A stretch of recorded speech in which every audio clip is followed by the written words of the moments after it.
Hello friends, my name is Anuradha और welcome to my YouTube channel wonders of English.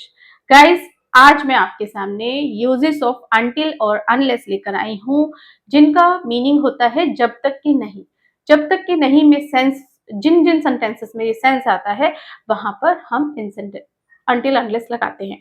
वैसे spoken English में until unless दोनों लगा करके, एक साथ लगा करके सेंटेंस को बना देते हैं। बट अगर हम ग्रामेटिकली देखें तो हमें अनटिल और अनलेस के यूजेस अलग अलग जगह यूज करने होते हैं।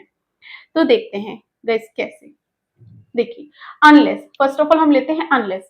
अनलेस का पहला यूज है जब कहीं पर जिन सेंटेंसेस में इफ और नॉट आ जाए तो वहां पर भी हम उन सेंटेंसेस को भी अनटिल अनलेस की जगह इफ और नॉट से बना सकते हैं। जब तक का, मगर उसका सेंस सेम ही होगा यदि नहीं और अगर नहीं तो।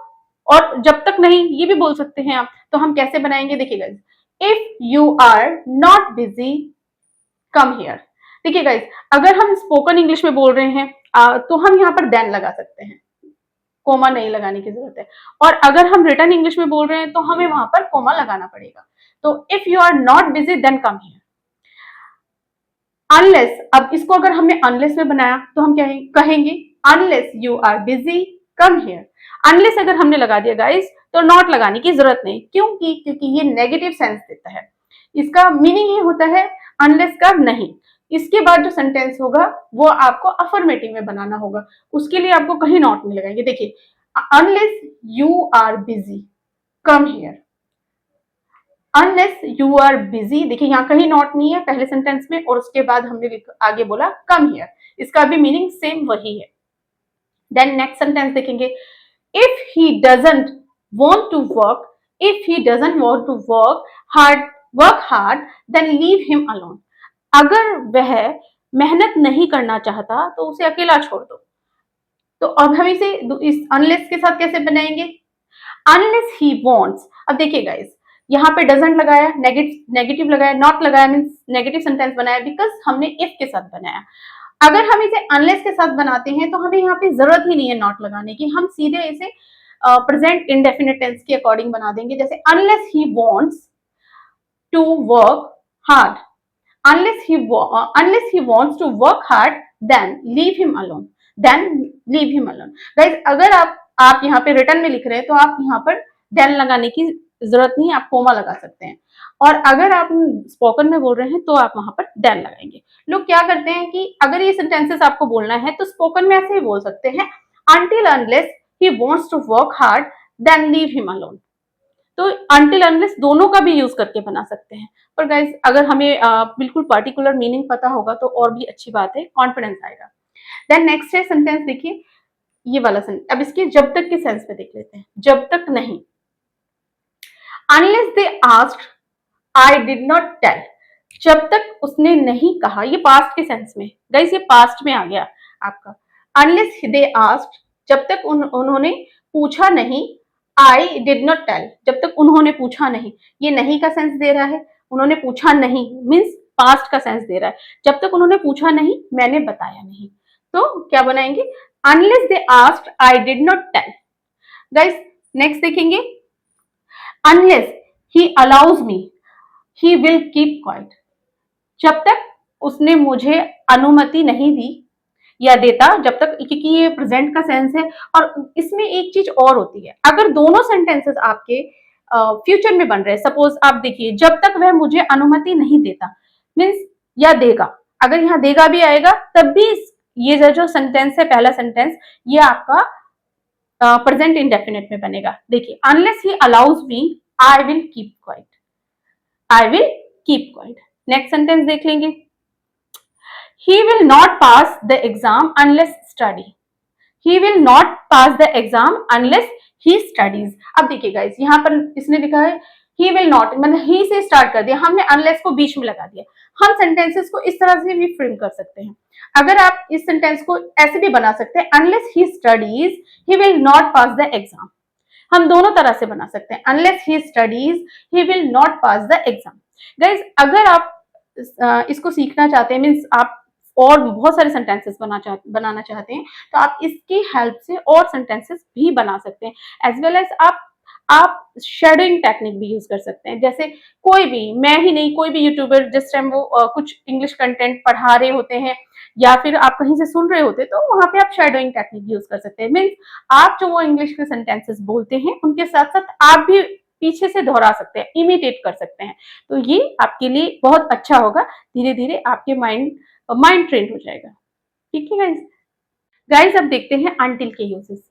जैसा कि हमने अनलेस के यूजेस में देखा है कि दोनों का मीनिंग सेम होता है। अनटिल और अनलेस का यूज जो होता है जब तक कि नहीं, जब तक नहीं के सेंस में यूज होता है, इसी तरह से अनटिल में भी ये सेम यूज होगा, पर इसमें थोड़ा सा डिफरेंस है। जैसे अनटिल जो होता है वो समय पीरियड के हिसाब से या समय पीरियड को दिखाता है, और जो अनलेस होता है वो आपका कंडीशन को दिखाता है। आइए एक उदाहरण से समझते हैं। जैसे अनटिल, जब तक तुम ठीक नहीं हो जाती तब तक मैं यहाँ से नहीं जाऊंगा। और अनलेस, जब तक तुम होमवर्क पूरा नहीं कर लेते तुम्हें खाना नहीं मिलेगा। जब तुम्हें खाना नहीं मिलेगा, यहाँ कंडीशन की बात आ गई। और अगर जब तक तुम ठीक नहीं हो जाती तब तक मैं यहाँ से नहीं जाऊंगा, तो ये आ गया आपका समय पीरियड। जब तुम ठीक हो जाओगी तो मैं चला जाऊंगा, तो ये टाइम हो गया। जस्ट जिस टाइम वो ठीक हो जाएगी, जितने सात दिनों में वो ठीक हो जाएगी, उसके बाद वो चला जाएगा। तो यहाँ समय का बोध होता है। तो इसी तरह से देखते हैं इसके थोड़े से एग्जाम्पल्स यहाँ पर। कैसे देखिए, अनटिल, जब तक तुम नहीं आते मैं नहीं जाऊंगा। Until you come I will not go. Until नहीं के सेंस में, जब तक नहीं, तो ये जो आगे का सेंटेंस है इसमें कहीं भी नॉट लगाने की जरूरत नहीं है। गाइस जिस भी सेंटेंस को लेकर के आपने जहां भी अनटिल लगाया उसके आगे जो सेंटेंस आप लगा रहे हैं उसमें नॉट लगाने की जरूरत नहीं है, क्योंकि ये पूरा का पूरा जो अनटिल है वो आपको जब तक नहीं का सेंस हो रहा है, जब तक नहीं। तो आप इसे until you come I will not गो, और आप इसे ऐसे भी बना सकते हैं। जैसे स्पोकन इंग्लिश में आप अनटिल अनलेस दोनों लगा के किसी भी सेंटेंस को बना सकते हैं। जैसे until unless you come I will not go. Next sentence देखते हैं, until he came I did not feel good. जब तक वो नहीं आया मुझे अच्छा नहीं लगा। तो ये पास्ट में है, तो हम यहाँ पर देखेंगे until he came I did not feel good. तो गाइस इसे भी अनटिल अनलेस दोनों लगा के बोल सकते हैं, क्योंकि स्पोकन इंग्लिश में इसी तरह से बोला जाता है। नेक्स्ट है, I will stay here until the rain stops. I will stay here until the rain stops. तो हमने देखा यहाँ पर, आप देखिए कि हमने अनटिल को बीच में लगाया है। अब हम सेंटेंस को ऐसे भी लगा सकते हैं, पर जब गाइस हम बीच में सेंटेंस लगा रहे हैं तो यहाँ पर जरूरी है कि आप, अगर वहां यूज अनटिल का है तो अनटिल लगाइए, और अकॉर्डिंग टू सेंटेंस अगर वहां अनलेस यूज होगा तो वहां पर अनलेस लगाइए। तो I will stay here until the rain stops, और हम इसे ऐसे भी बना सकते हैं, until the rain stops I will stay here. ये भी ठीक होगा, हम इसे ऐसे भी बना सकते हैं, अनटिल लगा के यहाँ पर अनटिल पहले लगा के the rain stops I will stay here। हम ऐसे भी बना सकते हैं, until the rain stops I will stay here। और अगर स्पोकन में बोल रहे हैं तो हम जहां पर भी कोमा है वहां कोमा हटा के देन भी यूज कर सकते हैं, क्योंकि स्पोकन इंग्लिश में कोमा लगाने की जरूरत नहीं है, क्योंकि वो आपको सेंस में पता नहीं चलेगा। तो अगर आप रिटन इंग्लिश में लिख रहे हैं तो वहां पर कोमा लगाइए, अगर नहीं अगर आप बोल रहे हैं स्पोकन इंग्लिश में इसे यूज कर रहे हैं तो वहां पर देन लगा के बोल सकते हैं। लास्ट सेंटेंस है, I will not go to sleep until I complete the work. मैं तब तक नहीं सोऊंगा जब तक मैं अपना काम पूरा नहीं कर लेता। तो आप इन सेंटेंसेस में ध्यान से देख रहे हैं कि एक समय ड्यूरेशन का हमें आइडिया लग रहा है कि एक समय ड्यूरेशन की बात हो रही है। जैसे until he came I did not feel good. जब तक वो नहीं आया तब तक मुझे अच्छा नहीं लगा, और जब वो आ गया उसके बाद मुझे अच्छा लगा। तो यहाँ पर हम इन सेंटेंसेस से आई होप आपको समझ आया होगा, थोड़ी सी आपकी डाउट्स हैं वो क्लियर हुए होंगे। अगर आपको ये वीडियो पसंद आई तो प्लीज लाइक कीजिएगा, सब्सक्राइब कीजिए और शेयर कीजिए। Thank you for watching.